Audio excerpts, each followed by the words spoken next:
সিলেটের কোনো নেতৃবৃন্দ কর্মীরা সিলেট বিমানবন্দরে সেখানে উপস্থিত হবেন না এবং অহেতুক সেখানে ভিড় করবেন না। বিশেষ করে সিলেট মহানগর এবং সিলেট বিভাগের নেতৃবৃন্দ এবং সকল কর্মী ভাইদেরকে আমি জানাচ্ছি, নির্দেশ করবে যে আগামীকাল দীর্ঘ প্রতীক্ষা, নেতাকর্মীদের মধ্যে উচ্ছ্বাস, আবেগ সমস্ত কিছু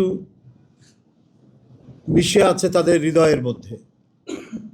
অভ্যর্থনা জানানোর জন্য আমাদের প্রিয় নেতা বিএনপির ভারপ্রাপ্ত চেয়ারম্যান জনাব তারেক রহমান, আপনারা ইতিমধ্যেই আমাদের অভ্যর্থনা কমিটির আহ্বায়ক জনাব সালাউদ্দিন আহমেদ সাহেবের কাছ থেকে শুনেছেন যে তিনি আগামীকাল বাংলাদেশ বিমানে করে আসবেন। তার বিমানটি প্রথমে ল্যান্ড করবে বাংলাদেশের ভিতরে সিলেট বিমানবন্দরে, সেখানে এটা ল্যান্ড করবে। আপনাদের মাধ্যমে আমি যেটা জানাতে চাই যে সিলেট মহানগর এবং সিলেটের আশেপাশের জেলাগুলো বা সিলেট জেলার কোনো নেতৃবৃন্দ কেউ অহেতুক বিমানবন্দরে ভিড় করবেন না, বিমানবন্দরে সেখানে যাবেন না।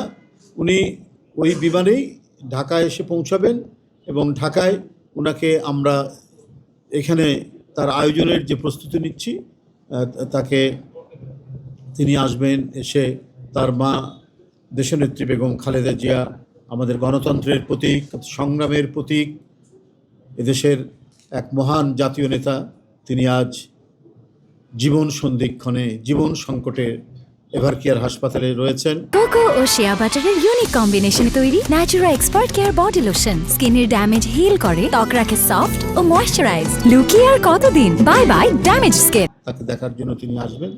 দেখার পথে, দেখতে যাওয়ার পথে তিনি দেশবাসীর উদ্দেশ্যে শুভেচ্ছা, ধন্যবাদ জানাবেন। তো সেই ক্ষেত্রে আমার মূল বক্তব্য হচ্ছে যে সিলেটের কোনো নেতৃবৃন্দ কর্মীরা সিলেট বিমানবন্দরে সেখানে উপস্থিত হবেন না এবং অহেতুক সেখানে ভিড় করবেন না। এটি আপনাদের মাধ্যমে আমি সিলেটবাসী এবং সিলেটের বিএনপির যত নেতৃবৃন্দ রয়েছেন মহানগর, জেলা এবং আশেপাশের জেলার সকলকে অবহিত করলাম। ধন্যবাদ। আমি যতটুকু জানি সেটা ওইখানে কি অ্যারেঞ্জমেন্ট আছে সেটা আমি বলতে পারবো না, তবে না নামারই কথা, নামলেও তিনি ওই ইয়ের মধ্যেই থাকবেন। আমি ওই বিষয়টা এখনো জানি না ওখানে নামবেন কি নামবেন না, তবে সেখানে আমাদের নেতাকর্মীরা কেউ ভিড় করবেন, যাবে না। তাদেরকে অনুরোধ করবো তারা সবাই মানে ঢাকায় চলে আসতে, ওখানে কেউ যাবেন না। এটা আমি নির্দেশক্রমে জানাচ্ছি আর কি। এটা অবশ্যই যেন তারা সেই জিনিসটা যথাযথভাবে এই নির্দেশটা তারা মান্য করেন, মেনে চলেন। ধন্যবাদ।